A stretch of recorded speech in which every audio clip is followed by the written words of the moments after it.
So in this video, I'm going to be talking to you guys about 3 different types of geometric distortions. These are artifacts we can get when we don't have our objects, lights, and cassettes all parallel and close together. So in this video, we're going to be talking about a form of geometric distortion called magnification. So you guys can see here, we have a light source. And back here we have what we're going to be using as our cassette. And then I have a bone that we're going to be x-raying.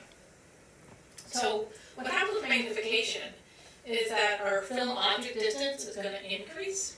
So if you look here, our bone on our cassette is pretty much the same size as the bone in real life. But as our film object distance, so the distance from the object I'm x-raying to the film increases, you're going to see your image look artificially bigger. So here it's real size. As the film object distance increases, the bone is looking bigger on your cassette. So you're going to get an artificially magnified view when your film object distance increases. Now, this is an artifact we can use to our advantage. Like when you're x-raying a thorax, the upside of your lungs, if you're taking a left lateral thorax, the left side is going to be down, but the right side is going to be up. That right side is going to have an increased film object distance, and you're going to see a magnification. So we can use it to our benefit that we can see if we're looking for doing a met check and there's little tiny mets, they're going to look bigger on that opposite view. So on a left lateral, we're going to be able to see mets in that right lung field better. So we just need to know about it and accept it and then use it to our advantage where we can and try to avoid it when we can. So in this video, we're going to be talking about the next form of geometric distortion, and this is an artifact called foreshortening. So you guys can see we still have our light source, we still have our cassette back here, and then we still have our bone, the object that we're going to be x-raying. So foreshortening is going to happen when the object that you're x-raying is not parallel to the cassette. So here you can see we have the object we're x-raying, our bone, and we have our cassette, and they're both completely parallel, and things look pretty normal. Now if my bone becomes non-parallel to that cassette, you can see the image, its shadow back there is looking shorter. So this is what's called foreshortening.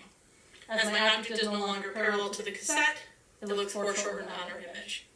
A couple main times you guys are going to see this artifact is when you're doing OFA radiographs. So if you don't pull those legs back and tight so that the femurs are parallel to the cassette, you will see foreshortened femurs on the x-rays that you're taking. The other time this occurs is when you're taking x-rays that involve angles. So if you have an angle with the object that you're x-raying is at an angle, you have to make sure your cassette's at the same angle. Otherwise, you will see foreshortening of your objects on the radiograph. All right, and then the last one we're going to talk about is elongation. So in this last video, we're going to be talking about the next geometric distortion, and this artifact is going to be called elongation. So you can see we still have our light source and our cassette and our bone.